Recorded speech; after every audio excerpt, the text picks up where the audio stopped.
Michael was born and how he was as a child. He was born March 31st of 1979. He was my first child, my only son. Just normal little boy, mischievous, playing with go-karts and trucks and video games.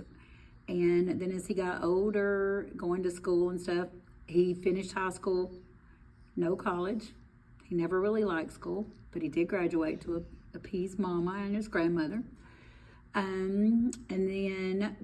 even during the summers before he was out of school, he's always been a worker. He got his first job when he was a junior in school. He kept a job all the time, worked hard, played hard, fishing, golfing, hunting, but he was at work every time he was supposed to be and working to support his family and his boys. How Michael got along with his sisters, he was a great big brother. He was Bubba to them. I even called him Bubba too. They always got along growing up.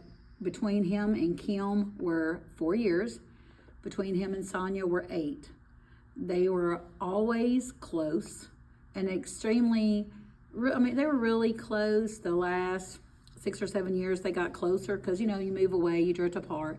But they would still talk on the phone and text message. But they were close, and it was super, super hard on them when he died. And even now, that's what they say, there's things that they want to talk to him about to get his opinion on, but it was really, really hard on them when their Bubba died. As a husband, he was a good husband. He, like I said, he worked, he supported his family, he was there, went to ball games and stuff. Was he a perfect husband? No, no one is. There are a lot of things he could have did better, like, spent more time with the boys than he did. He went to ball games and stuff, but as far as taking them places and spending time with them, he didn't. But, I'm sure at the time he was just thinking he was doing the best that he could do. Okay? How Michael was as a father, he did things with his children. Were they consistent? No. That is one of the shortcomings that he had. He was more involved with his fishing and hunting and golfing than he was doing things with his children. As far as financial stuff, he always took care of them, but an own hands dad, probably only 40%, okay? How many children Michael has? He and his first wife have 3 who are now 18 and 16.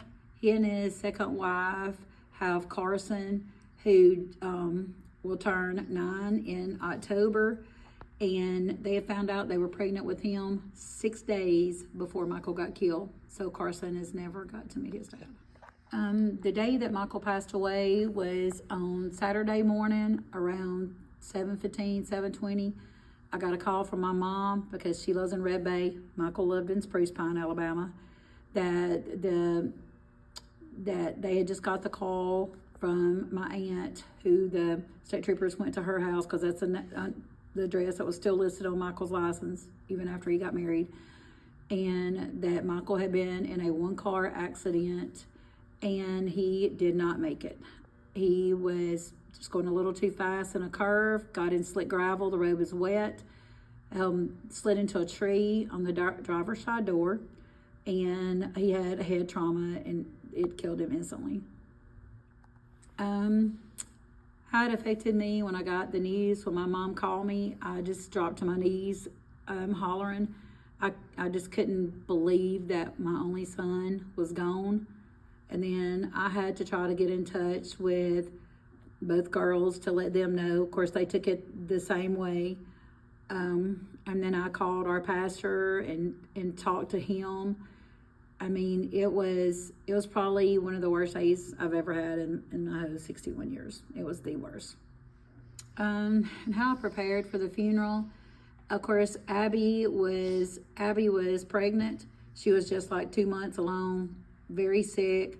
Of course, they had been married a little less than a year. She was totally a nervous wreck. She was there when we made all the arrangements for the funeral. but I pretty much made every decision because she said, I just can't. Of course, he was a big Alabama fan, just like me. So I picked him out of Alabama casket.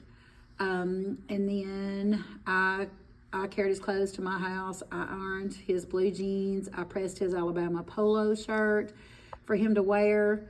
This was on Saturday evening because we had to have the clothes at the funeral home on Sunday by lunch.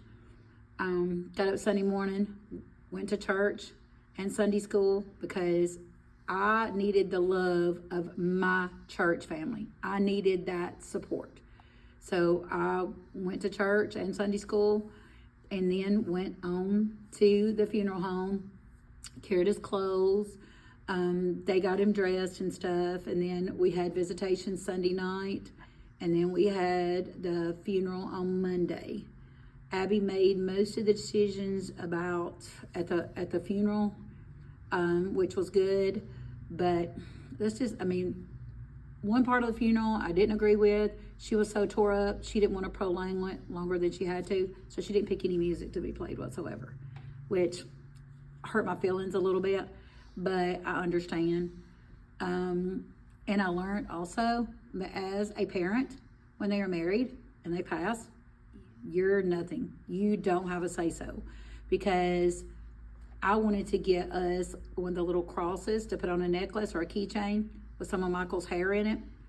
I had to call Abby, and she had to call the funeral home to get permission to cut some hair off the back of his head for me to have for me and the girls and her to have a little cross that you put the hairs in. And how difficult it was to see him in the casket. It was just unimaginable.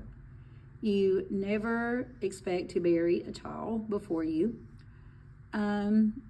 And the outpouring of love from all his workers at where he worked at and stuff. He worked at Gates Rubber where they make radiator hoses and stuff. His shift that he worked with on his line all came, and it was just probably so sweet.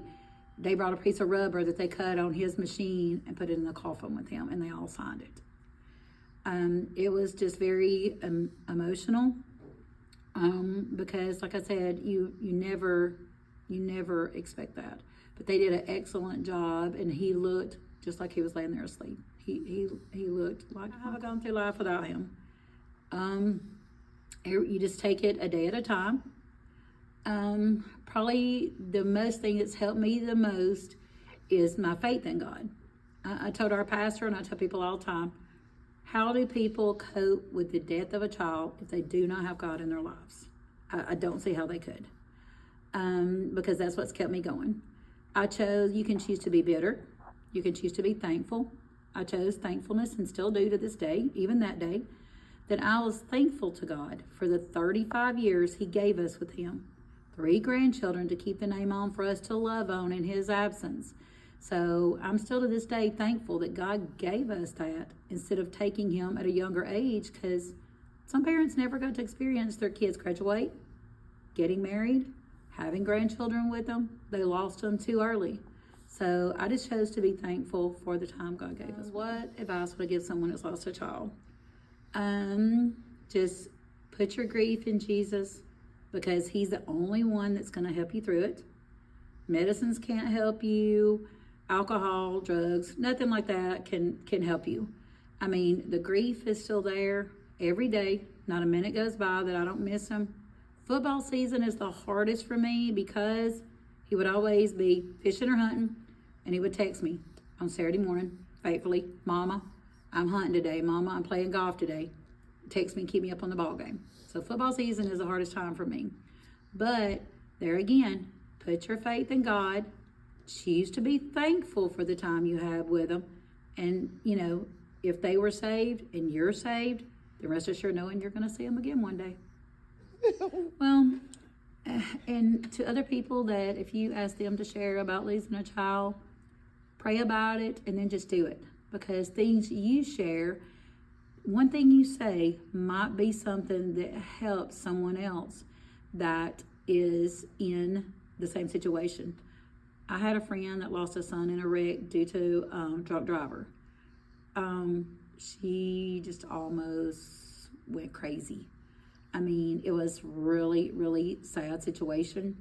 But now, the past couple years, I think she has been discovering God more. It's gave her a little more peace, knowing that she'll see him again. But don't let yourself get drug into a dark hole. Seek God if you don't know him. He'll put the rest of the puzzle back together. Do I still have support, friends, family, loved ones? Yes. Each year when I post like his birthday, or like I just, June the 7th was 9 years he's been gone. His birthday's March 31st. People are always commenting, people that used to work with him, people went to school with him, people that hunted with him, about how much they miss him and little stories, and stuff, which always, brightens your day to know that people still think about him. But yeah, you still have all of that, and I'm just thankful for that, for family and friends, because we still talk about him. Like Clark, Chloe, and Riley were not even born in Kaysen then. Laura Beth don't remember him either, but to this day, you can point at his picture on my wall, and Riley is 3, and he'll say, "That's Uncle Michael," because we teach them. They know who Uncle Michael is when they have never met him. That was Mama and Aunt KK's brother. They all know who he is, because we're not going to let his memory die. Keeping Michael's memory alive, we all still have pictures out of him. So even my grandkids that never met him can tell you exactly who he is. Even his mom still has one of their wedding pictures and stuff out. He knows that's his dad. He knows he died in a car wreck. But like I said, we all still have pictures. We all still talk about him, family functions, everything. So we definitely will always keep his memory alive.